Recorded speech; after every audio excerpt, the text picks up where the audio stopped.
Good morning and welcome to the 30th meeting of the Education and Skills Committee in 2019. Can I remind everyone present to turn their mobile phones and other devices to silent for the duration of the meeting.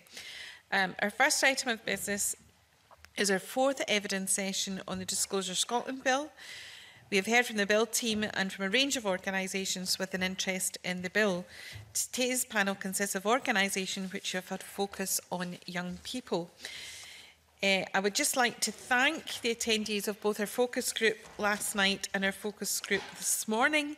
It's been very valuable to have personal and practical experiences to help us understand the impact of especially young people, on PVG scheme at the present and with the proposed changes on the face of the bill. So can I welcome to the meeting this morning Alistair Hogg, Head of Practice and Policy at the Scottish Children's Reporter Administration, Lindsay Law, Convener of Connect, Debbie Nolan, Practice Development Advisor, the Centre for Youth and Criminal Justice, Amy Woodhouse, Joint Acting Chief Executive of Children in Scotland, Brian Houston, Director of Operation of Who Cares Scotland, and Robert Dorian, Member of Who Cares Scotland. If the panel would like to, it's a big panel this morning and we are constrained because there's a conveners meeting at 12 o'clock, but if you do want to answer, please indicate that, but don't feel as if you have to contribute to every question that's asked today.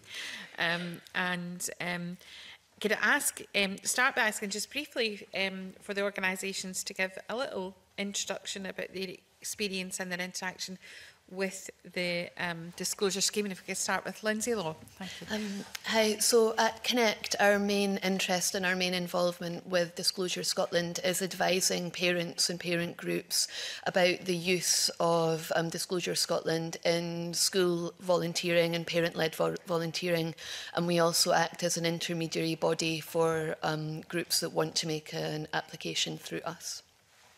Mr. Hogg. Yes, good morning. Thank you for inviting SCRA to attend today's committee. My name is Alistair Hogg. I'm Head of Practice and Policy at the Scottish Children's Reporter Administration. I'm sure committee members are aware of the children's hearing system and the welfare-based nature of that system.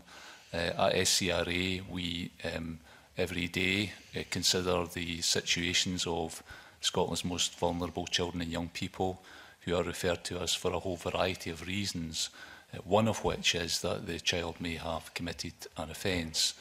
Within SCRA, what we wish is that all children and young people referred to us and put through the children's hearing system, they are all dealt with or considered in the same way. Their needs are all the same, and this is one of the fundamental principles of the system that's been in place now for over 40 years. The decisions and options open to a children's hearing are the same, no matter the reason why the child or young person is referred to the hearing. SCRA supports the measures that are proposed in the Disclosure Bill on the basis that they support that we support any measure that improves the life chances of the vulnerable children and young people that we see and whose situations we consider on a daily basis. We believe that the Disclosure Bill is part of a range of legislative proposals and some of which already enacted, which includes this bill, but also the Age of Criminal Responsibility Act and the Management of Offenders Act. We believe that all of those pieces of legislation set a direction of travel which is a positive one and which we are supportive of. We believe that the Disclosure Bill creates significant improvement from the current situation. It recognises that there is a difference between childhood offending and adult offending. It ends the situation of automatic disclosure. It introduces a range of checks and reviews, and although the matter is still complex, as I'm sure everyone here would agree, it's actually slightly less complex than the current situation now. There are some areas that SCRA would consider could be further considered and potentially improved, and we would be happy to contribute to discussion and thoughts around that. Those areas would be around language used within the bill, around the area of complexity, around the preparation of guidance, around clarity in relation to tests, in relation to situations of review, and the ability to provide context for situations where disclosure may be appropriate. But none of those further considerations should detract from SCRA welcoming this bill and recognising that it does make a significant improvement. And I would just also say that in relation to the consultation process, SCRA set out our views, the principles upon which we felt this piece of legislation should be set, and we felt extremely well listened to, and that the bill does reflect those issues that we raised. Thank you. Thank you. Ms Nolan. Hi there. Thanks for the opportunity to give evidence today. I'm here to represent the Centre for Youth and Criminal Justice, or CYCJ, and we are a dedicated centre who aim to support improvements to youth justice through contributing to contribute to better lives for individuals, families and communities. We have had a long-standing interest in disclosure and the disclosure regime, and in terms of advocating for change in this regime, particularly in respect of children.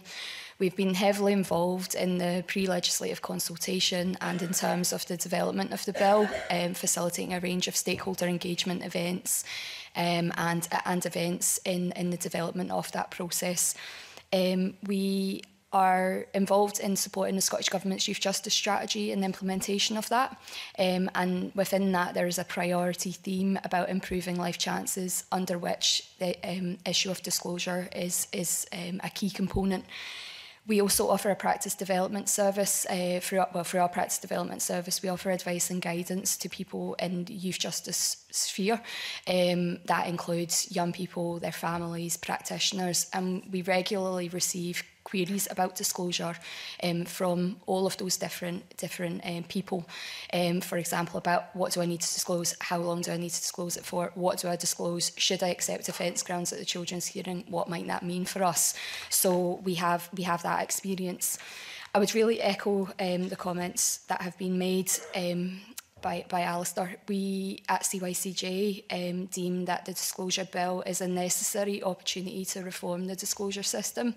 We think it is a progressive step forward in terms of balancing proportionality, a more individualised process, and balancing the rights of people with conviction, including children with disclosable information and their ability to move on with their lives, while balancing that with the duties of public protection. We particularly welcome the measures in the bill that enable a distinct approach to be taken to childhood conviction information, ending the automatic disclosure of information for children under 18 at the time of the offence, and that this information will now be listed separately and with rights of review. We deem that this change of approach is evidence-based, which is absolutely crucial, but is also a key component in developing a child-friendly disclosure system, a system that promotes children's rights, that supports Scotland's approach to children, including the whole system approach to children involved in offending, and is crucial if we're going to reduce what we know are potentially devastating and destructive effects of disclosure of childhood conviction information.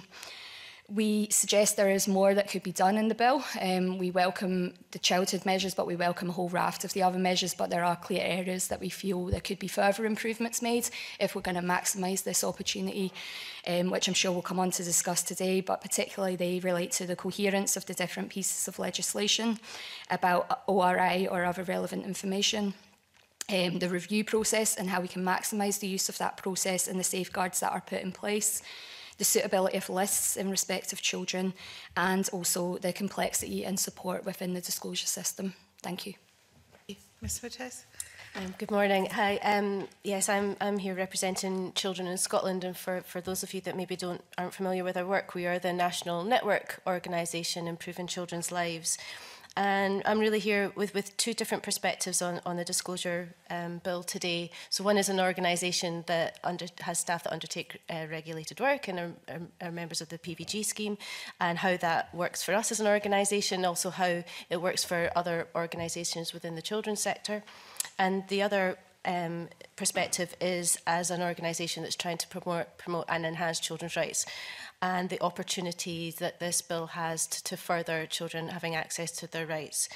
And I guess it's probably with that perspective in particular we'll be talking this morning. So like my other colleagues that have already spoken, Children in Scotland are supportive of the intention of this bill and view it as a positive step forward, both in terms of clarifying current processes and systems, which can be very complex for many organisations that are coming to grips with it, and also in terms of how we support young people that have offending records and to move on in their lives and have meaningful lives, and the opportunity that this bill has to support them.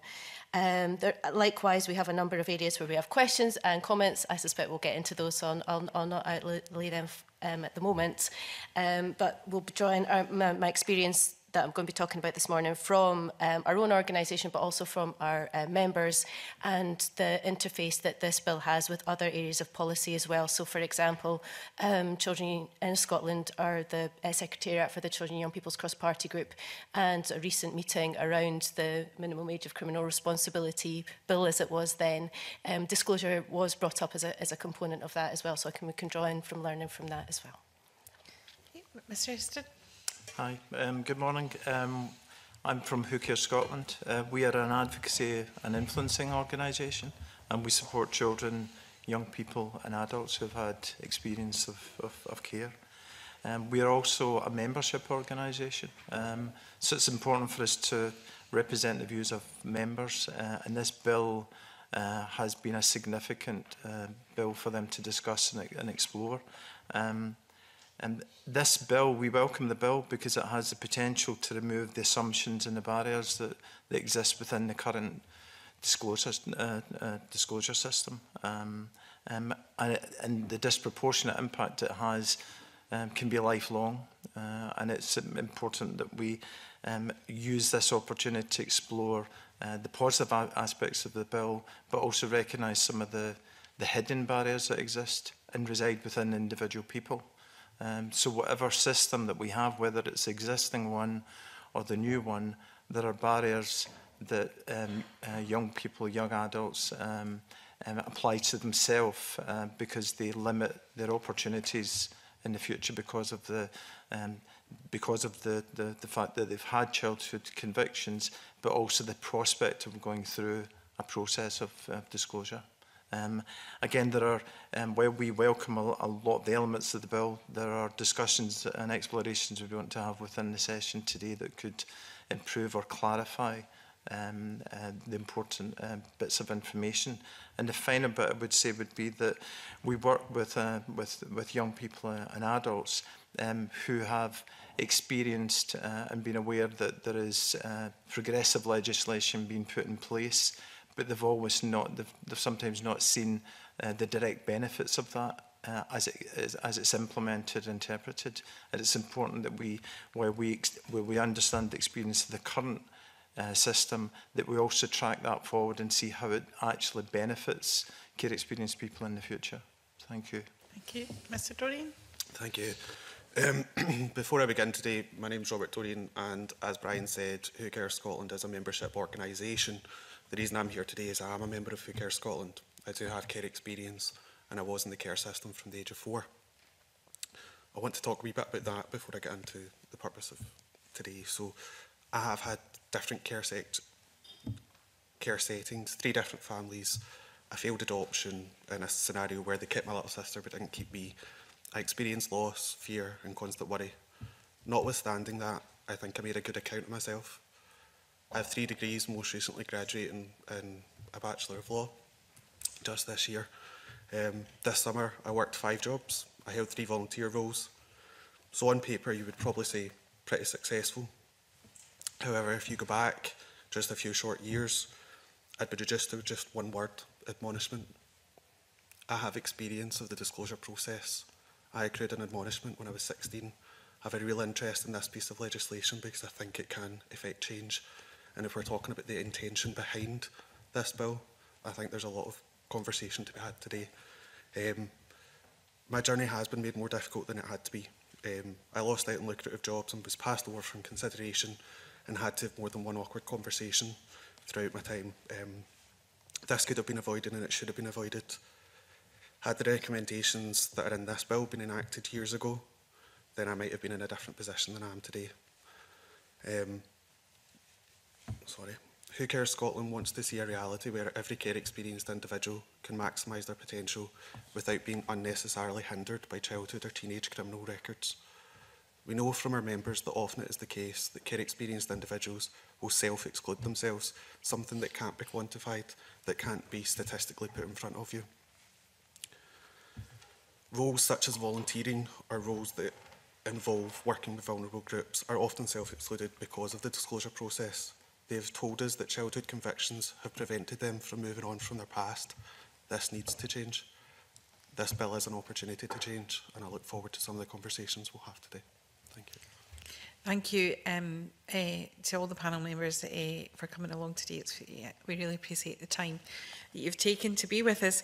Can I ask a very quick question of Miss Nolan? And it was something you said in your opening statement, because you talked about the time of the offence, but my understanding is that it's the date of the criminal conviction that appears in the disclosure. Is that correct, or is there information there? Because obviously when we're talking about young people, that can be a difference of a couple of years in some circumstances. So the provisions within this bill talk about the date of offence, okay, which for us is really positive, is a real step forward and is fundamental. As you've alluded to there can be lengthy delays in the process of a child committing an offence and actually being convicted of that offence. We do not deem that a child should be penalised owing to delays in that process. The Management of Offenders Act, as it is now, speaks about the date of conviction, i.e. the provisions that are for under 18s are only made if you are under 18 at the time of you were convicted, not the time that you committed the offence. That is one of the anomalies within this kind of, I suppose, potentially piecemeal approach that's been taken to the reform of the disclosure system. We have 3 key pieces of legislation, all of which will impact on whether a child needs to disclose something or not, and there's risks that if those are not fully aligned, we run a risk of the benefits not being realised, and that is a prime example of it. If we have a date of conviction or a date at the time of the offence, that's a real anomaly. So we would strongly advocate that it should be the date of the offence, not the date of the conviction. Okay, thank you very much. I'm going to move to questions to the panel. I'll move to Mr Johnson. Thank you. So obviously with the simplification that this bill brings, there's also the flip side of that coin, where there's only 2 levels of disclosure. You potentially have a very broad range of different information that could be disclosed, and so therefore we're very reliant on the 2 tests which are in the face of whether or not the information is relevant and whether it ought to be disclosed. I was just wondering if the panel had views on whether that is sufficiently clear, both in terms of the people that will have to interpret those tests, namely Disclosure Scotland, but also the people who will be the subject of that information, or whether there needs to be further clarity on actually how those tests will operate. I think I'll probably direct that towards Alistair Hogg and Debbie Nolan in the first instance, but I'd be very interested in any other thoughts. Yeah, thank you. I think I referred to that in my opening comments, where this was an area where I think some clarity could be brought. The interpretation of those tests, the application of them is crucial here, not just in terms of deciding when it's appropriate to disclose, but also to make the foreseeability of that clearer. And this is where I think that guidance in relation to the application of those tests is absolutely critical. So under what circumstances, and to provide some realistic examples of when those tests would be applied in one direction or another, and to have those some guidance which is readily available and accessible so that people can understand it, I think is absolutely crucial. I would echo that. I think it's fundamental. There's a real welcome step with the bill. I think that it does enable a greater individualisation of approach, particularly for children and young people. We know that flexibility and discretion is fundamental components of a rights-based system, so it is really important. However, there is then a risk that if we have tests that are not entirely clear, we could run the risk of making the situation more complex and less transparent. So we would agree that any further guidance information that can be made available as to how these tests will be made, what factors will be taken into account, how will we determine if something is relevant and ought to be disclosed, would be helpful. We would like to see that written within the face of the bill or within statutory guidance to enable there to be greater weight given to that information to make it clearer and also to enable legal challenge if that was required. So just to go back on that a little bit further, I mean, I'm concerned that if you look at what those mean and what the case law says about those are sort of tests of proportionality. You know, it's the seriousness of the offence and how long ago the offence was committed are two of the key ones. But it seems to me it's very subjective as to whether, you know, what that is. It's not intuitive to me, certainly, what length of time, for example, you know, that proportionality test kicks in. So therefore, is it really possible to understand how this bill would operate if it's enacted without seeing the guidance and what criteria or principles it sets out? And is that not an issue as we look at this bill if we can't really test that?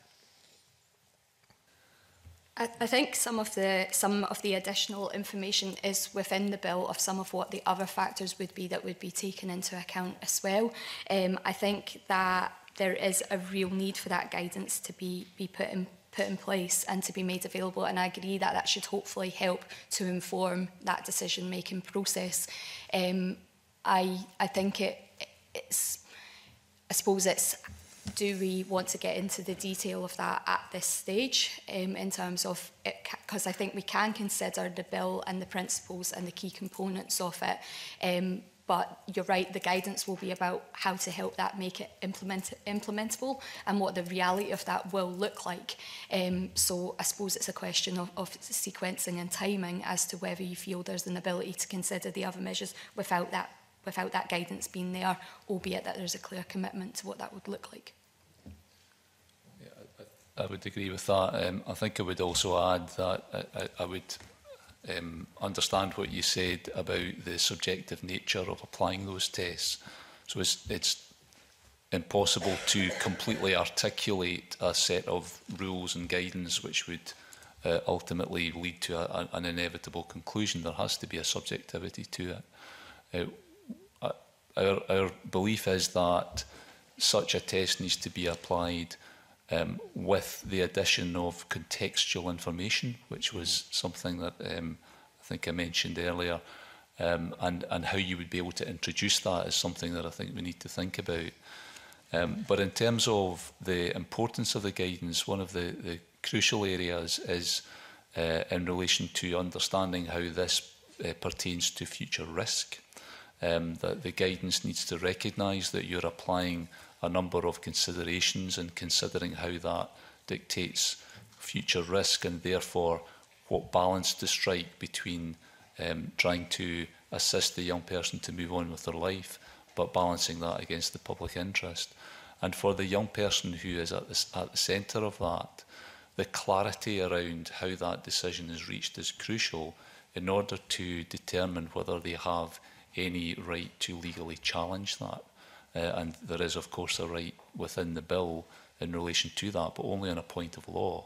And if the guidance is clear enough, then that point of law may arise clearer to that young person. I would also just add, sorry, about your point about timescales. So there is clear evidence, and I think the Howard Lee Scotland spoke about this in their previous session, about if we want to take an evidence-based approach to this, there is evidence that can help us to understand time to redemption research, for example, that we think could really help in terms of what those tests, informing those tests. Mm-hmm. So the tests become really very critically important when you are looking at other relevant information. And I think the SCRA, for example, we're pointing out that management offenders means that childhood convictions immediately become spent. But there are no such either provisions outside this bill for non-conviction information. And indeed, within the bill, while convictions which occur in childhood, there are caveats and conditions. In Section 18, which deals with the provision of other relevant information, it is simply just those two tests. And it strikes me that we might have the situation through this bill where the conviction information that pertains to a child wouldn't be disclosable, but the other contact that they might have had with the police, either in relation to those convictions or other behaviours, could be disclosed. Is that a kind of a correct assessment, and is that a concern that members of the panel share? I would certainly share that concern, yes. I think the other relevant information, we appreciate the role of other relevant information. We recognise that there is a huge wealth of case law that has enabled other relevant information to be used, but there are some fundamental, and the bill changes the process around about other relevant information, but there are still some real challenges with that, as you've outlined there. I think there needs to be a really high bar set as to when other relevant information can be disclosed, what other relevant information can be disclosed, and also about the monitoring of that other relevant information. So I certainly would agree that further information around about the tests, so the further information about the tests full stop will be beneficial. Additional information about the tests for other relevant information I think will be fundamental. I think that alludes also to another challenge in that we might have information that can't be disclosed by the state through this, but could be or through these measures, but could be disclosed as other relevant information. We also have an anomaly in the bill in that there is information that the state might decide not to disclose, for example, for a child, but because self-disclosure is governed by a different piece of legislation, a child could still have to self-disclose. Therefore, the benefits of the legislation become null and void because that child is still having to self-disclose. So there's certainly an anomaly there as well. Do any other members of the panel have points pertaining to the tests or? I think one of the important aspects of this is that the detail of how this is implemented, the detail of how clarity is reached, and how that's communicated to care experienced people in particular is really key. Because the current system is one that's, and we've heard testimony and evidence from care experienced people that is one that they're anxious about. Mm-hmm. They're not sure about it, and they avoid it. And what that does is it potentially means that there is enormous caring intent that resides within that population, and they want to give something back. They want to work in caring professions, and they limit and exclude themselves from that. So it's really important for them to understand what is the change. What is the benefits that are going to arise from this change? So the clarity about the guidance, about self-disclosure is really important for young people as they develop into adults, because they've got experience of not knowing that they needed to disclose, then finding out they did need to disclose, and then the view that's taken on them because they didn't disclose, because there's an immediate suspicion that's applied to them. Do you mean? So there's some really important detailed discussions that need to happen within the bill, but how that's communicated to people who may benefit from this bill is key. It's really fundamentally key if we're going to liberate people to feel that I could play a part in caring professions now. Myself? Yeah, so I would echo that need for clarity. So the message that we get from parent groups at the moment is that they're not clear on when they need to take volunteers through disclosure. The schools aren't clear with them, and most parent groups are, they're all volunteer groups, and they're not necessarily experienced in disclosure in PVG and other parts of their life.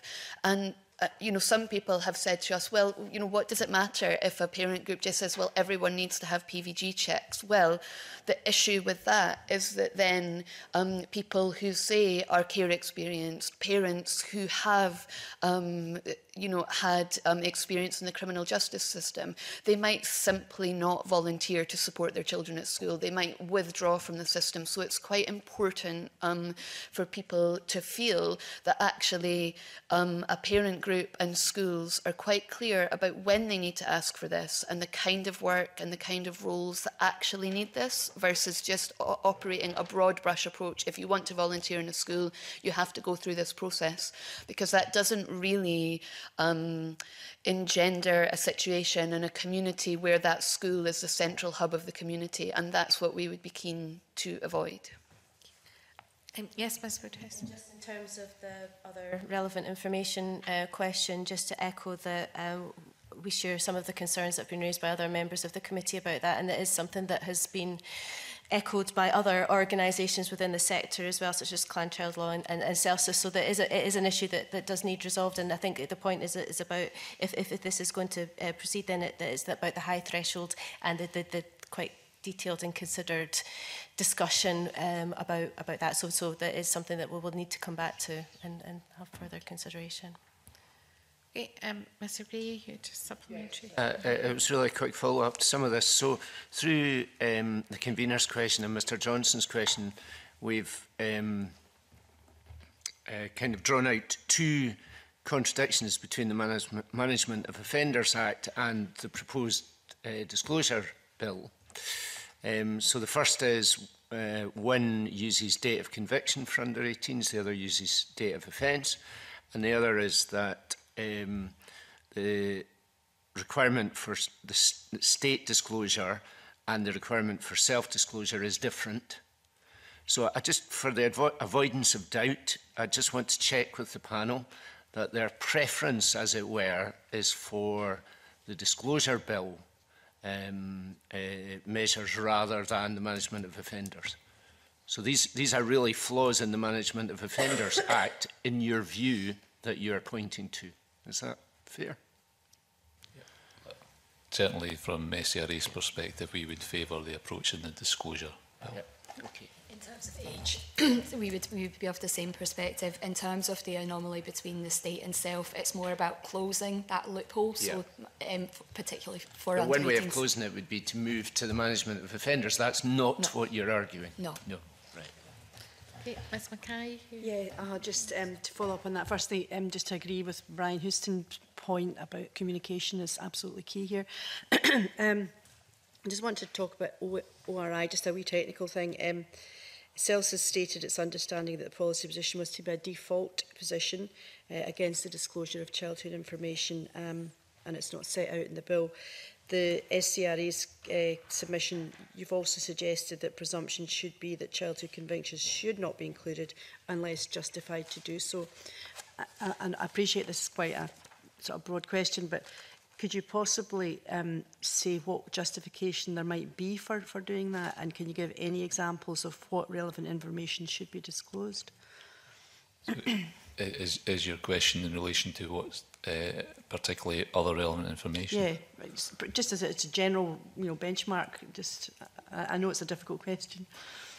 Well, I mean, certainly in terms of other relevant information, we would agree with what's already been said, that there needs to be a very high threshold. But I think your question is, if I'm picking it up correctly, is should there ever be other relevant information, or is it the general concept itself?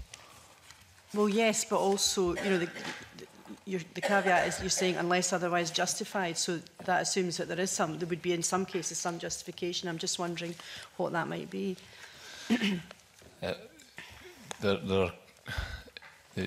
Within SCRA, we consider cases of children who have not just allegedly committed offences, but have engaged in some seriously harmful behaviour. And there are some, and I would stress highly exceptional situations where the behaviour exhibited is of such a concern that it may point to the potential for there to be future risk and risk to other people. So from SCRA's position, we would wish that young people should be able to move on from the very difficult circumstances in their childhood. And you've had today a very enlightening account given by Robert, which was absolutely intense. But there are exceptional situations where there is potential for future risk, and there is a whole body of research, and through CYCJ you'll have access to all of that, which can point us in the direction of how to assess that risk. But I think the concept of other relevant information is understandable, but the application of it, particularly in relation to behaviour during childhood or adolescence, needs to be a very high threshold before we think there should be any disclosure on that basis. I would recognise, though, that the bill does introduce a whole range of checks and reviews in order to hopefully lead to a situation where it is only the exceptional and genuinely necessary situations where that other relevant information would be disclosed. The bill talks about police relevant information. And of course, there's the first review is by the Chief Constable, and then there's an application of review to the independent reviewer, and then an appeal on a point of law, so that there's a kind of three-step check and balance there. Thank you. It sounds like it's going to be a very thorough process, and I think that was a helpful response. Thank you. Ms Smith. Thank you, Convener. Mr Hogg, you raised a very interesting point there about the fact that you feel that other relevant information is an understandable concept, which I think most of us would accept. That's very different from applying the practice. And some of you have suggested this morning that there is confusion or some doubt, perhaps is more accurate, about the interpretation of the guidance. Would it help if this bill had clarification in law of some of the key issues, specifically when it comes to these two tests of what is relevant and what might be relevant? Would that help? Potentially it could help, because to have that would bring greater clarity, and clarity means that a greater opportunity to challenge, greater opportunity to understand, and then to challenge if necessary. So it could potentially bring that benefit. Is that a common view with other panellists? I don't have a specific opinion on that one. I would defer to others around the panel. Right. I mean, it's been put to us by other witnesses that potentially there is quite a scope for legal challenge if it is not clear within the bill exactly what these two tests refer to. And therefore, I think the committee has to make a judgment about whether we could enhance the bill by having some legal clarification within it that would help, because good guidance is all very good, but if it comes down to a point of law, which two of you have mentioned this morning, then that could be a complicating factor. So we're just keen, before we decide about some of the concerns, the other anomalies that you've mentioned within the bill, if we have to maybe take a step back and ensure that there is that clarification, I'm just keen to know whether you feel that that would be helpful. I would agree it would be helpful. I think the unpredictability is a huge issue, so it makes it very hard to inform people about what might be disclosed when it's this what if, buts, maybes. If someone decides this is relevant in terms of the timescales, if someone decides this ought to be included, they are really tricky concepts to explain to anyone. They are very tricky concepts to explain to a child, particularly a child who we know are children who are involved in serious and persistent offending are more likely to have experienced adversity, trauma, loss, potentially to have additional support needs, to have had this whole raft of experiences, to then say, okay, today you're applying for a disclosure for this purpose, oh, that might be included and it might not be included, oh, tomorrow you're applying for it for a different purpose, okay, that might be included this time, might not.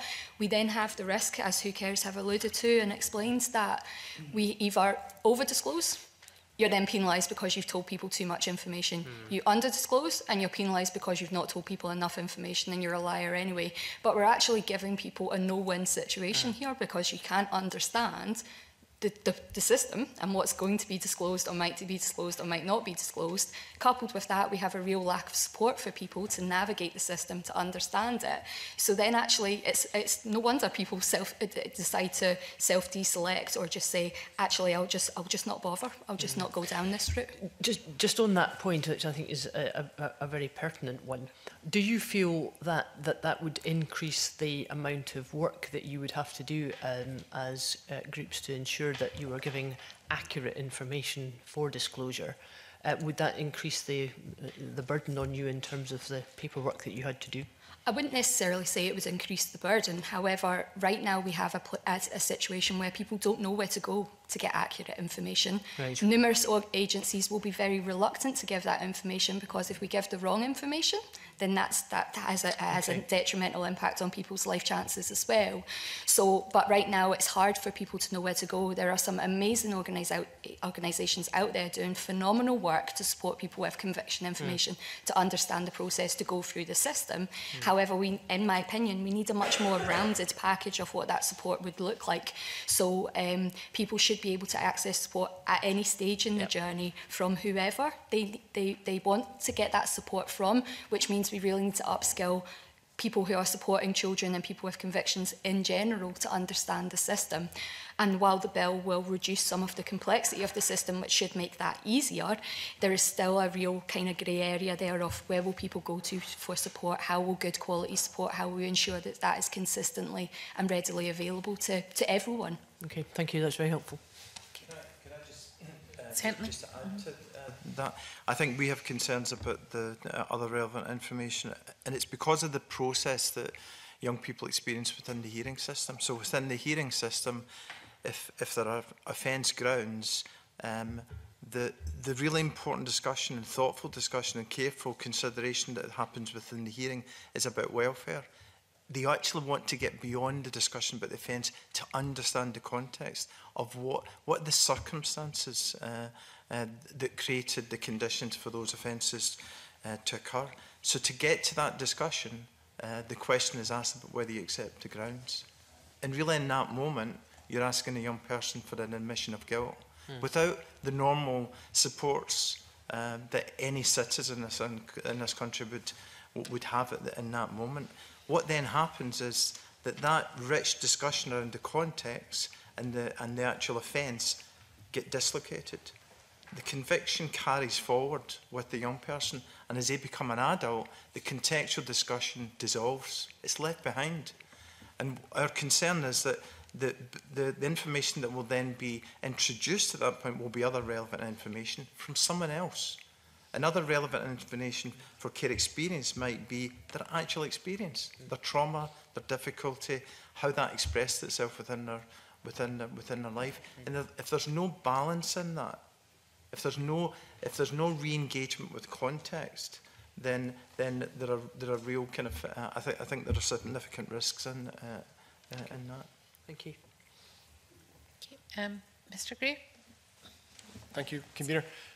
Be interested in the panel's thoughts around the changes to the scheme in relation to under-16 membership. So the bill would create a situation where anyone aged 16 or over taking part in regulated work who doesn't have a PVG is committing an offence, but that would not be the case for under-16s because they would not be able to join the PVG scheme. The two lines of argument here are one that removing under-16s from the scheme is about proportionality. It's not proportionate to have someone under the age of 16 undergo the full checks, that if anyone's behaviour does pose a risk, then under GIRFEC they should already be on the radar of, for example, social work. The flip side of that is that if we're talking about the protection of vulnerable groups, there's a strong argument that anyone engaging in work with a vulnerable group should undergo a full check. I'd be interested in the panel's thoughts on this proposal to remove under-16s from the full PVG scheme. Yes, Ms. Woodhouse. On that one, because it's something that we discuss within our own organisation about regulated work and who should and shouldn't be doing it. And so I can appreciate that what I might say might not apply to all organisations, and certainly can absolutely see that there's a role for those aged under 16 and to do perhaps some of the roles that would be considered regulated work, but we as an organisation don't give those roles to under 16s, and that is primarily not because we don't think that they can do it, it is because of the responsibilities that come with that, which we don't think is fair for that age range, and there are a wide varieties of roles in which they can take within our organisation, within partner organisations, but we think one where there's elements of safeguarding within them isn't appropriate for that age range. However, I do appreciate that it might not be the case with other circumstances, but that's certainly our own. Ms. Nolan, yeah. The only thing I would add to that is we need to recognise the disclosure regime for what it is. It's part of a whole package of safeguarding measures that are put in place. If we try to boil this down to one particular part of the system, we run a real risk. But that would be all I would have to say on it. We've had submissions from a number of voluntary organisations who, plenty of organisations who are supportive of this proposal. Others raising concerns that kind of what Ms Woodhouse has just alluded to, that it may result in fewer organisations actually offering volunteering opportunities to under 16s, because the impression is given that if you want to take part in work in this broad area, you now will have to be at least 16 years of age. So their concern is that it reduces these opportunities for participation for people under the age of 16. Be interested if anyone has any thoughts on that. Ms Law, perhaps? Yeah, I think that comes back to taking a step back and why we need clarity over regulated work versus protected roles versus what's currently in as regulated roles. And I think that's where the clarity needs to be. My co-panelist point, children under 16, so young people under 16, may not be in a position to do the full suite of that role that means that they should actually have that disclosure, and that's where those voluntary organisations need the clarity to know that actually that doesn't need to go through the disclosure system. You know, it would be quite bizarre to have a young person in a school undertaking their school day and then have that young person go to a primary school and be reading to other young people and have to be disclosed to do that while they're still at school. Like, that would be quite a peculiar situation, and yet that is the situation that some schools are imposing on parents and young people, because they're not really clear the difference between what is actually the regulated work and what is just volunteering that is supported by someone who is doing that regulated work, and that's really where we need the clarity. Especially for volunteering organisations. Yeah. I think that was the point that I was trying to make as well, is that young people take part in our organisation in lots and lots of different ways and have lots of different types of responsibilities. But with the relation to this regulated work, there are some additional issues that we need to consider for this age group, and it might not always be appropriate for them to take part in regulated work. Thanks. And if I could just briefly ask Ms Law about the point that Ms Nolan raised around PVG not being the only thing on the table. It's not the only offer here. How aware do you think schools are of that? Is PVG seen as the be-all and end-all of the protection system? So, I mean, I think schools are aware that it isn't, but amongst parents and parent groups, sometimes you do, hear, oh, well, do you have your PVG? Oh, just go and get PVG, as though that is where it stops in terms of you as a parent group considering, the safety, what kind of after-school activities you might be running on behalf of the school. We at Connect, and we stated this in our evidence, as other panellists have said, it has to be viewed as part of a suite of measures. And it certainly shouldn't be viewed as something that as soon as your child starts at school, if you want to volunteer with a parent group, suddenly you need to go through disclosure, because what that does is it bars people because they opt out of that. And what we want is for every parent, for every family, for every carer to take a full part of that young person's life without barriers that are imposed by well-meaning people, but not really delivering the intent that those well-meaning people have, which is ultimately the safety of vulnerable groups. A need for clarity in the process, and it's something that we understand happens within the wider voluntary sector as well. In fact, there's posts that we have within our own organisation. We go, oh, is this regulated work or not? You know, and we do it all the time. So, I mean, there is a definite need for clarification about what is it, and the move to the roles rather than the work might help with that. Thank you. So, if I could just follow up on that, Ms. Woodhouse, because we had a focus group panel last night, and they felt that the move to the roles could be more confusing, if you like, rather than having activities. And so just to gauge from the panel, you seem to think it's a better idea. Could you explain why? Well, I suppose it depends on what we end up with coming up with in terms of the description. I think there's quite a lot of work to be done. Where we have struggled organisationally is when it's a proportion of somebody's job rather than their full job, because there's an element of how regular it is currently that demands whether you go through application or not. So having it actually, it's these functions that you're doing that make it appropriate might help with that, rather than some of the ways in defining it at the moment. We have had examples in the committee before of local authorities. Classroom assistants can have various different roles across different local authorities, but the role is down as one area. So we are concerned that there's maybe less clarity going down that way. And it's just, do the other panel members have any opinion on that at all, or in their engagement with it? We've got two particular kind of focuses on this. Unusually, normally our focus would be on our members' concerns and our members' wishes, but we're also an employer, and we want to employ care experienced people, and we want to employ care experienced people who may have had convictions. So I think, and we've also had challenges sometimes in terms of wanting to. We are an organisation where probably our points of contact with young people are across the organisation. So some of our roles may not look like on paper that they have contact with children, but they are, because so it's important for us to recognise that what we're trying to do with the intention of disclosure and protection is not a one moment. It's not the check. There's a false security that comes from just the check. So if there is a focus on it, we've got the check back and it's okay, that misses the point that the actual assessment of what's happening is dynamic. It's in front of you every day. So the importance of having role clarity and what are we asking people to do with other vulnerable groups, I think will help, and it will avoid us just not recognising that, as Deb was saying, there's a suite of things that we're involved in that promote protection, and this is one of the things, but there are many others. Okay. Dr. Allen? Much, Convener. One of the things that the bill talks about is its lists of offences, List A and List B.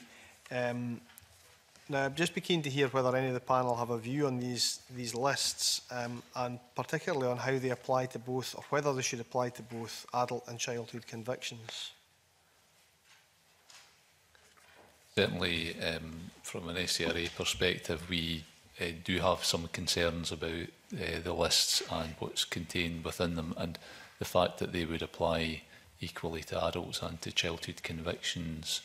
And a reason for saying that is that some of the offences, and it's not for today to go through the detail of that, but some of the offences that we see on those lists are are the kind of frequent type of offences that young people are referred to the children's reporter for, and are not, it's seen through the lens of childhood convictions, should be viewed differently. One of the most pertinent examples is willful fire raising, which I think it appears in List A, and as children's reporters, that is a type of offence that we do see quite frequently, having young people referred to us for that, and it's actually quite reflective of childhood behaviour and reactions to circumstances, difficult circumstances at the time, rather than a kind of high tariff offence that needs to appear on that kind of higher tariff list, if you like. So we would have some concerns about some of the offences on those lists, and we have obviously seen in previous committee meetings that there's been some discussion about whether there is in fact some requirement for a separate list. That's something that we would certainly be happy to contribute to a discussion around, as to whether that is something that might have some merit. I would echo that. I think there's real concerns if we're trying to move to a more proportionate and individualised approach of structured decision making on a case-by-case basis, but then we still have an implementation of lists, particularly for children. It becomes very problematic and very challenging. The two don't go together, I suppose, would be our point. I think we would prefer a situation where there was a very small number of offences that were considered for children, not the wide range of lists that are there at the moment. So that would be our first issue with the lists. Our second issue, just building on what Alistair has said there, is some of these offences are really common offences for children. So particularly Section 38 offences.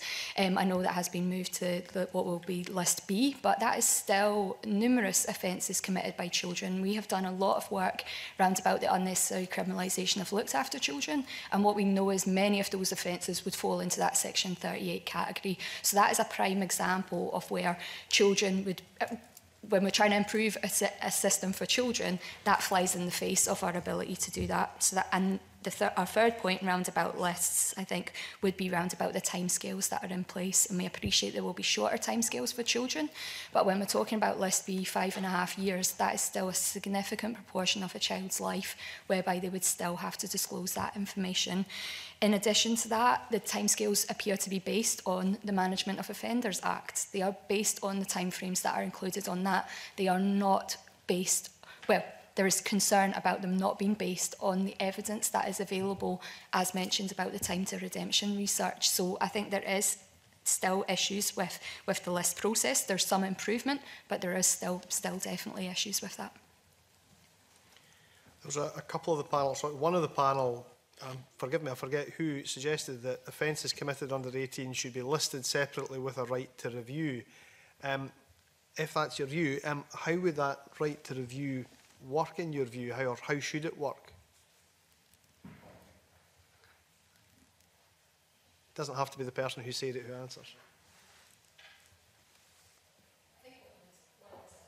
A smaller number of offences that were considered for children, you would want a different approach to timeframes.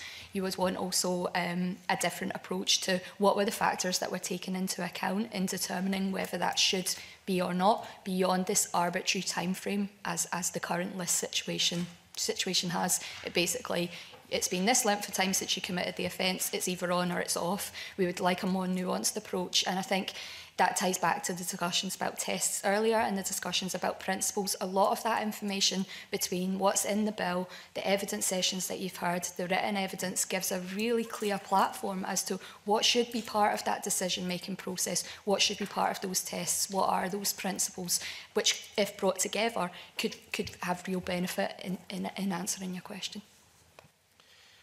Mr Houston, you mentioned about how there was room for improving the bill for care experienced people. I'd be keen to hear from yourself, any of the panel, particularly perhaps Mr Dorian, what you feel that room for improvement is, and what you could see, what you would like to see in the bill that's not there when it comes to care experienced people. Just a second.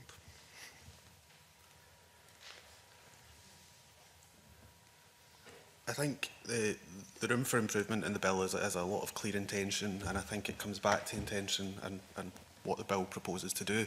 We were talking about lists previously, and then when you put that into context with what ought to be included further up in the bill, I think those two positions jar, which Ms Nolan sort of spoke about. The current system leaves a lot of impetus on a child or young person to come to grips with quite often an overly complex process.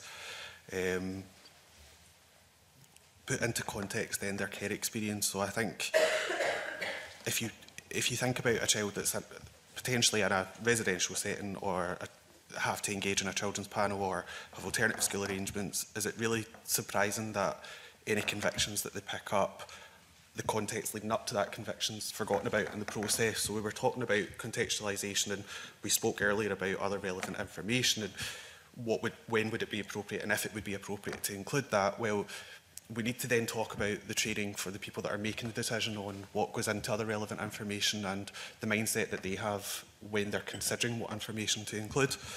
I think the bill has scope, particularly in the independent reviewer role, in simplifying the manner in which a person who wishes to challenge information their certificate can.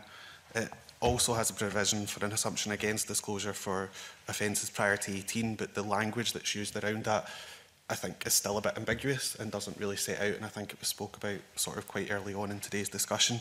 I think that the certificate has, or the bill has limited ability to discuss the detail behind the conviction, and I think that's where I think a lot of discussion needs to be based in what we want to achieve. It doesn't consider, you know, the stress that person was under at the time. It doesn't consider was there mental health issues. You know, all these are discussions that I might have as someone who's experienced it, but actually someone making the decision about other relevant information may not have any experience of that and may not consider it appropriate. Balance that with, is it appropriate? And I think there is more detail needed. However, the contextualisation part, I think, needs to be very clearly set out, and it should only be necessary when it absolutely must be disclosed that a conviction's there. So I think for me there's more work to be done about the language that's in the bill and the supporting sort of guidance that was spoke about earlier and how that's structured. And I think one of the concerns that I have is that other relevant information, should there not be a statutory framework behind it, leaves an awful lot of ambiguity and scope for different interpretations from different people, and that could lead to challenge, but also it doesn't make it easy for someone engaging in the process, but also doesn't make it easy for organisations helping someone and supporting them through that process. I think one of the other key elements of this that we need to consider is that for care experienced young adults, they are just migrating out of a system with processes, some of which they've not had trust in. And the disclosure system and the associated processes is just the next thing that they may encounter. If we don't provide clarity about the information that's held and when it will be disclosed and what the implementation looks like, we won't promote confidence in the system, and we will deny ourselves something. We will deny ourselves the resource that comes from that group, the caring intent that's provoked in them when they receive the care themselves. So there's a much more fundamental thing here about how we lift a barrier to young adults who may want to give something back. And as an employer, I've been in situations where I interview a lot of staff who want to work with us. And I'm always interested in their motivation to work with children and young people. Not why do you want the job, much deeper than that, their actual motivation for what has compelled them to want to work with children and young people. And I'm always more reassured by care experienced people when they articulate that. They're a lot clearer about it. So there's an enormous potential for our country to tap into that caring potential. And what it means is that we need to get the technical aspects of this correct so that we can really communicate it very And I'm not talking about making it simple, I'm talking about with real simplicity about here's what the new system looks like, because that will generate confidence and trust in a group of people who've not had that in significant amounts, and it will be better for us as a country.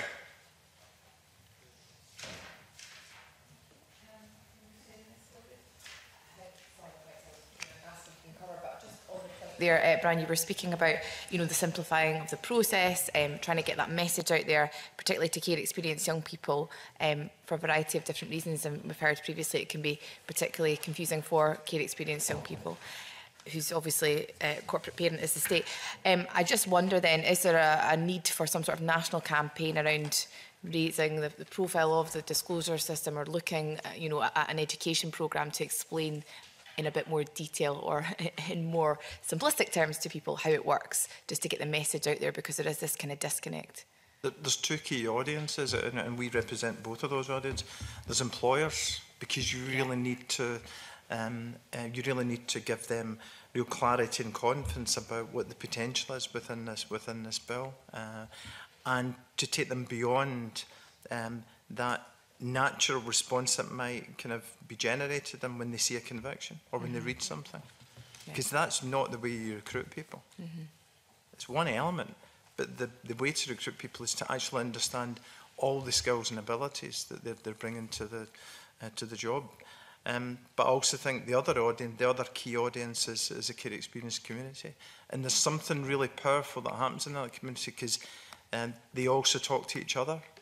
And they're telling each other that this is not a profession or a caring profession. You might not be able to work in that field. So there's some really, what I was saying, visible barriers within this that Robert touched on earlier on. That's really hard to quantify. It's word of mouth.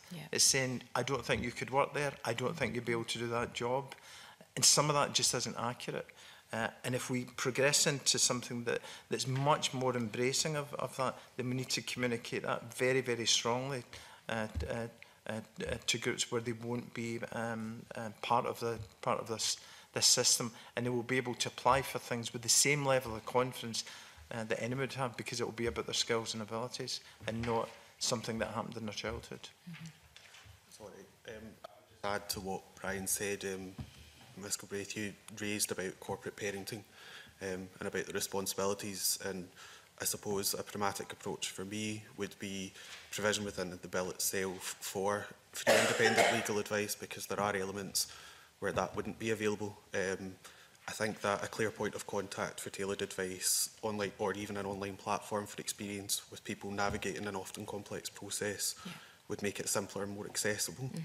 There will still be barriers in place, and anything that we can do to break that down would be helpful. To contextualise that, people engaging in the disclosure process, your stereotypical person may have had 1 or 2 moves. What about the person that's had 14 or 16?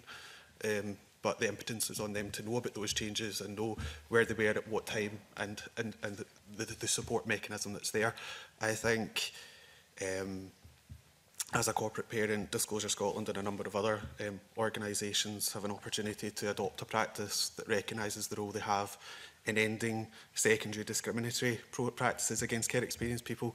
And I don't mean direct discrimination, I just mean it's almost a byproduct of the system that we're in, and that it's an opportunity for all corporate parents to take that into consideration when considering the bill and implementing it.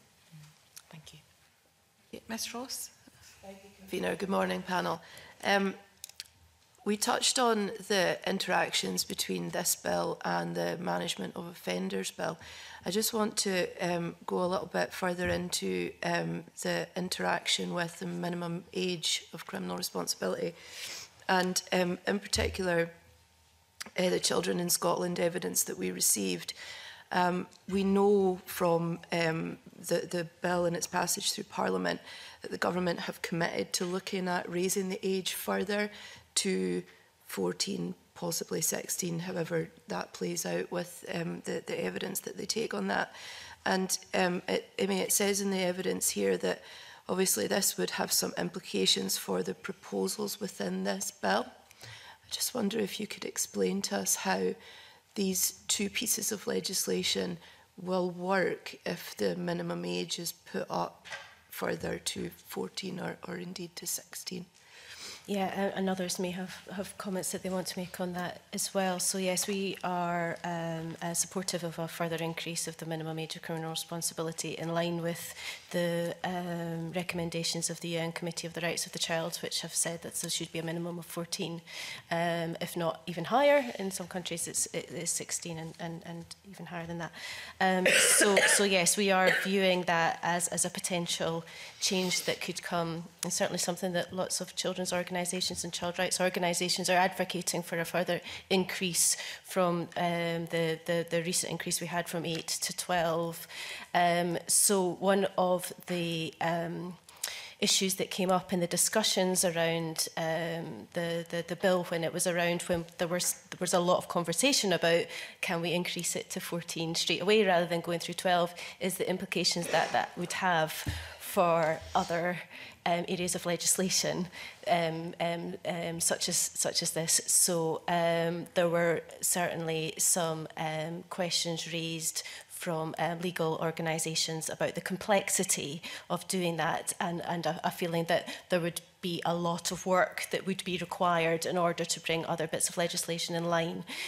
So I guess in terms of the technical details, others might have more specifics on that, but certainly it was viewed as a barrier at that point to raising it further than 12. It wasn't one that we agreed with or that other child rights organisations agreed with, and we were firmly of the view that we could go straight to 14 if the work was done to enable that to happen. But I think we should still all have that as our aspiration and be continuing to push for it where we can. CYCJ would echo that we would like to see and welcome the commitment to look at increasing the age further, as well as being heavily involved in that work. I think a sort of linked point though is that we potentially, with the age of criminal responsibility, we're taking an incremental approach, but we potentially therefore have learning from that adoption of an incremental approach.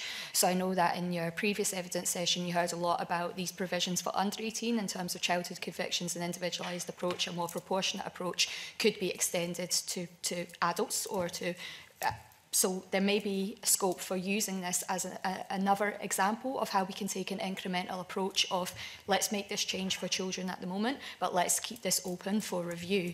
I think within that it will be so fundamental that we're able to really articulate and understand what impact does this bill have when it gets, if it becomes an act, and when it's implemented, what is the effect that has for people, what is their experience of that, what is the data, what do we learn from that. So I think the approach, potentially there's some real learning from as well. Okay, thank you. Yeah, I would agree, and I'm grateful for Debbie for introducing that point there, which was one that was one that I was hoping would be raised at some point today, in relation to at what age does this disclosure bill extend to, and it's clearly articulated at 18 at the moment, but the Age of Criminal Responsibility Act provides a bit of a template for how we might view this. And consider, monitor, evaluate, review, and then consider whether it might actually be pushed further than 18 to 21, or I think Clanchild Law were suggesting as far as 25. Your question, I think, was in relation to what would be the implications for this, and clearly when if the Age of Criminal Responsibility Act was reviewed and amended to increase the age, then this act, if it was an act by then, would also require that amendment, and the technical implication would appear to be that if the age of criminal responsibility was raised to, for example, 14, then any offence committed or harmful behaviour, as it would be called then, under the age of 14 would fall into the same situation as for under 12 at the moment, and any disclosure would be related exclusively to other relevant information. Okay, thank you. Mr. Gray? Quite a specific question for either Brian or Robert or both. In your evidence, you say that the bill should recognise corporate parenting duties on the face of the bill and legally enshrine the need for a new disclosure process to take these into account. And I just wonder if you could say a little more about exactly what you would look for to achieve that. Disclosure Scotland are obviously a corporate parent.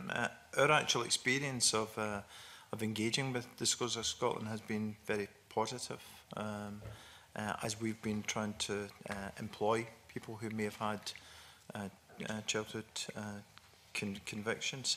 So we've always viewed those discussions that we've had and explorations that have happened on a case-by-case basis as constructive and progressive. So so that's been and they've also I think adopted and taken on their corporate parent responsibilities very freely and robustly. So I think our actual operational experience of how this is implemented is a positive one, and I think but I would consider us to be an informed employer, so that we're pushing into this system. We're wanting to push into this system so that we employ more people with care experience, but also more people who may have had childhood convictions. Our main concern, I suppose, is that translates into the wider group of employer kind of population in terms of them seeing the benefits of this. I'm asking exactly how you would like to see the bill amended in order to reflect this. I don't have I've not got any additional information to add to that. Yeah. Okay. I'm looking. I think that concludes questions from members today. Can I thank all of the panel for coming along to represent your organisations, and Mr Dorian, particularly you as a member of Care Scotland. It's been greatly appreciated this morning. We now move into private session, and we'll have a short break.